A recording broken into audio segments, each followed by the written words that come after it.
what's good, Commanders fans? Today's preview video is brought to you by BetUS. Big game tomorrow night. Bringing this preview to you guys right before the game. You know, this short week has kind of thrown me off a little bit, but I've just been doing injury updates for you guys as much as I can. So let's look at the injury report we're going to do that. Of course, storylines is Jahan Dotson. He did say he would take a personal only when he plays against Washington, so we'll see what he does. Let's see if he does make any kind of impact. Let's see if he does even make a catch. That will be something to see. I do like Jahan Dotson. I am a fan of his game, as I've always been a supporter of him, and I thought he was very talented. I still think he's talented, but with this team, we'll see if he gets a catch at all. That will be something to see. Of course, man, this is a battle for the NFC East. This is something that we haven't seen in a while. I mean, us in a super, super competitive game against the Eagles, where this really is legit a battle for the NFC East. It really is just us two at the top.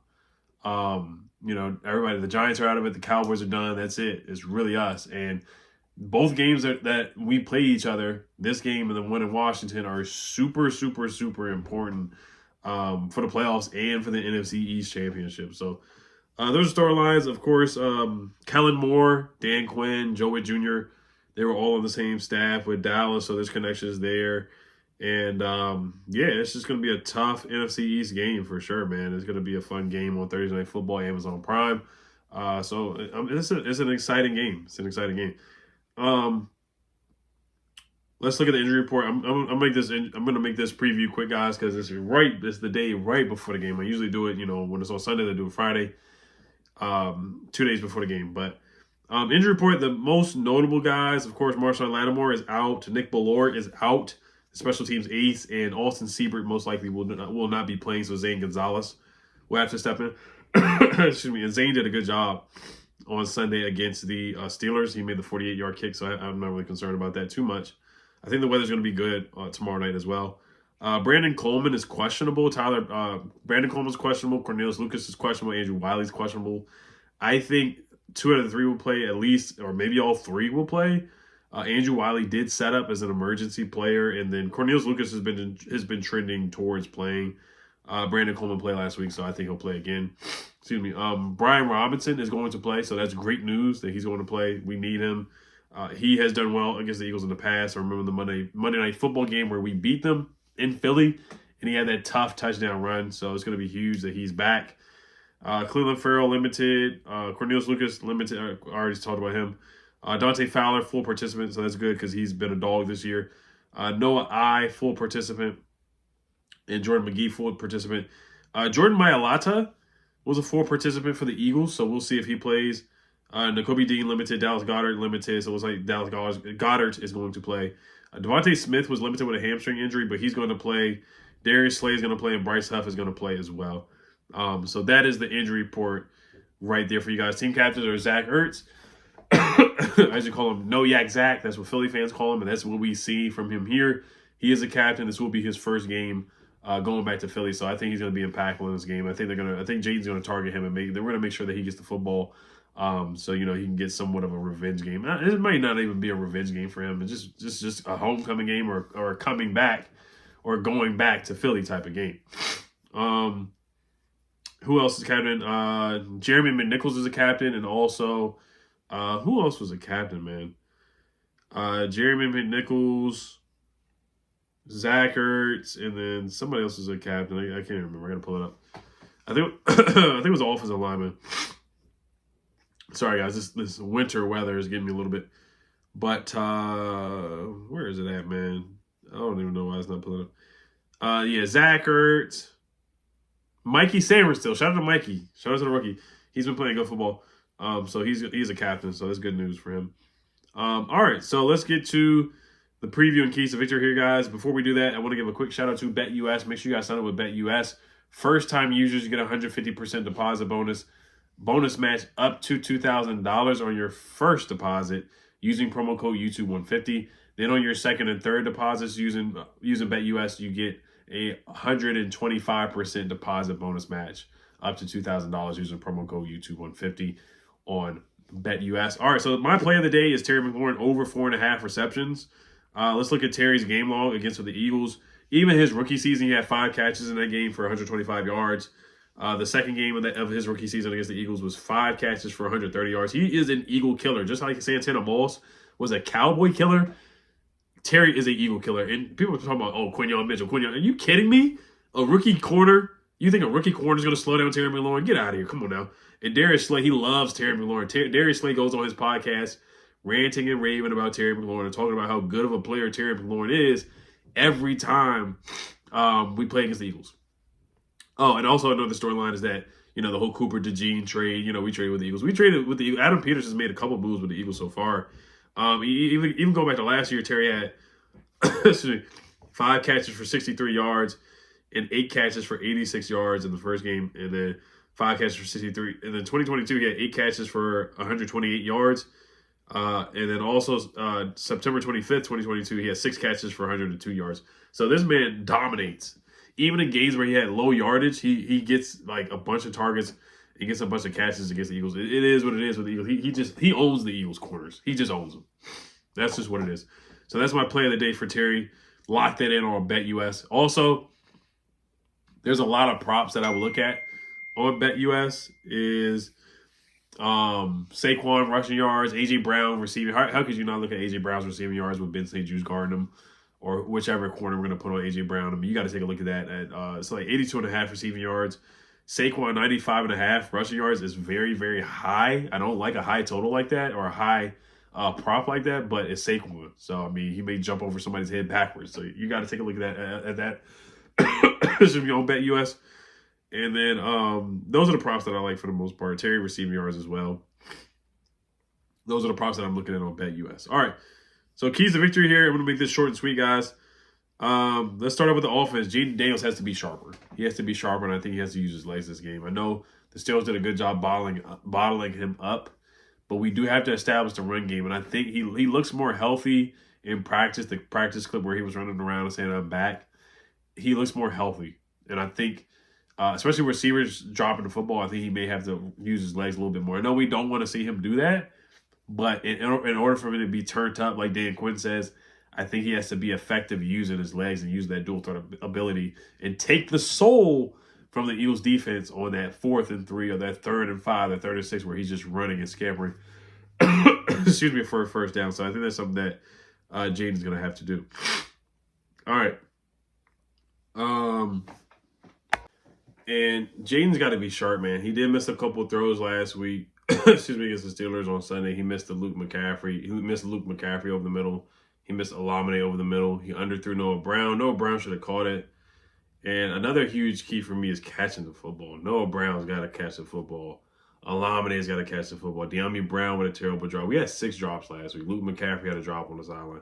Zach Ertz had a drop over the middle of the field. It was so awful. He had hands like a snake. We got to catch the football, guys. You got to help your young quarterback out, your rookie phenom quarterback, excuse me, out. You got to catch the football. Simple as that. Wide receiver is a need for sure. This offseason, we got to attack the wide receiver position in the draft and free agency.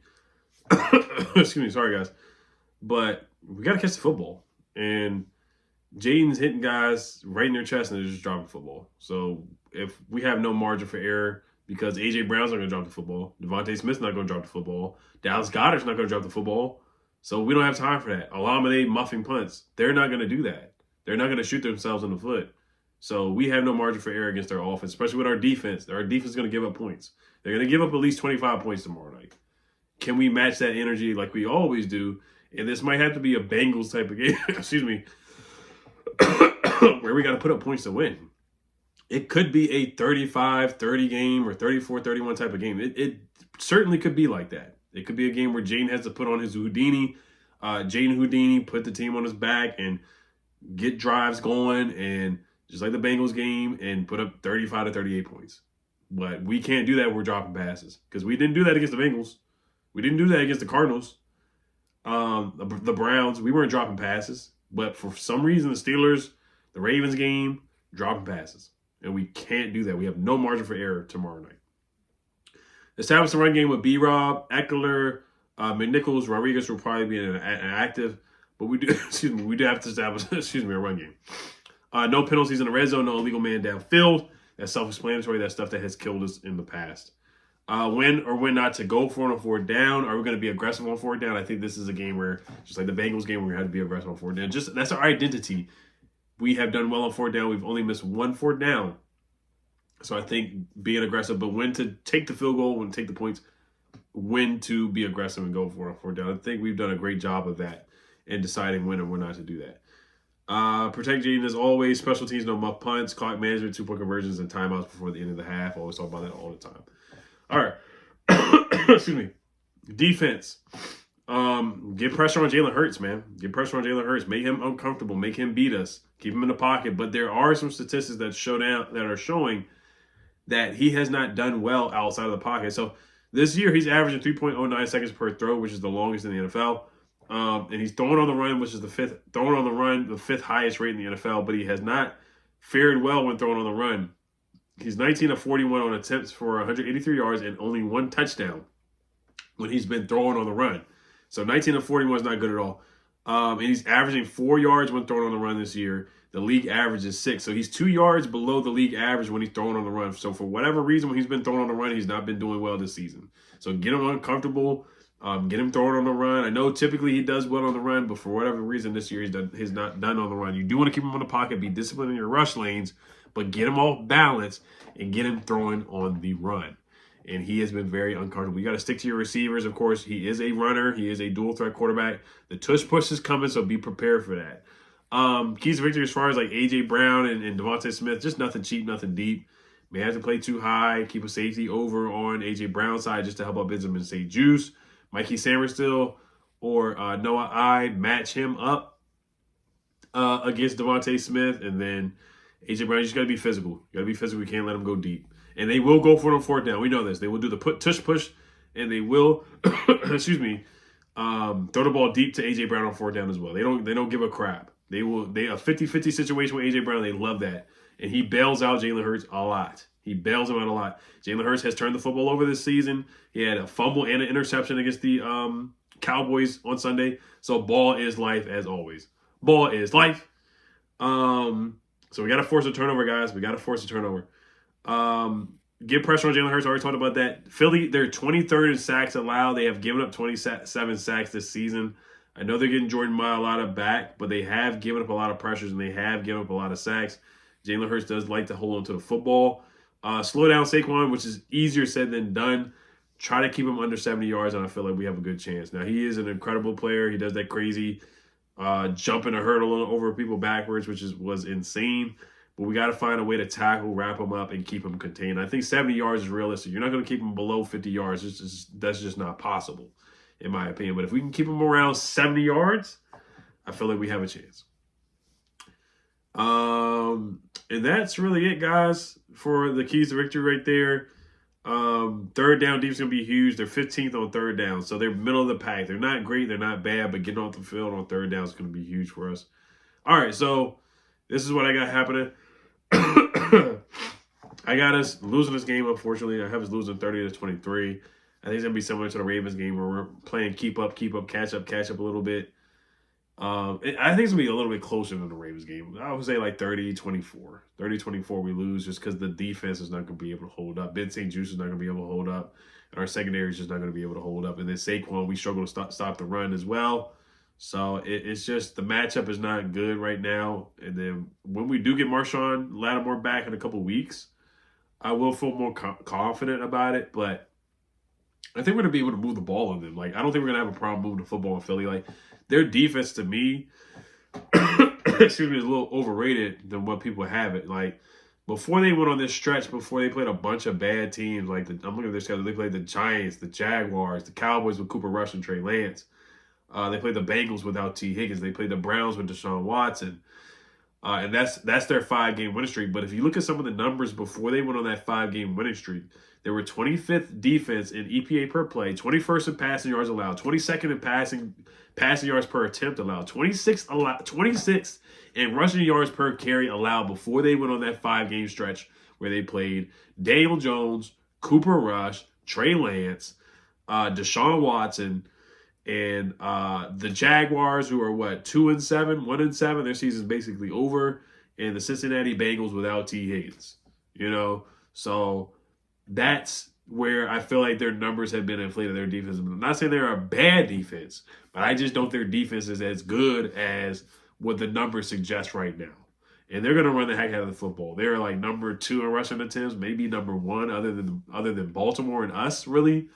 So they're going to run the heck out of the football. Be prepared for that. So, all right, you guys let me know what you guys think. As always, I do have us losing this one, 30-24. But of course, I got us racking up on a couple wins in the next 3 weeks.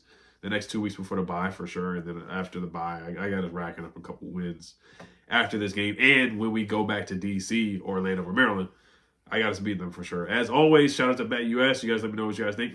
How's Commanders? Peace.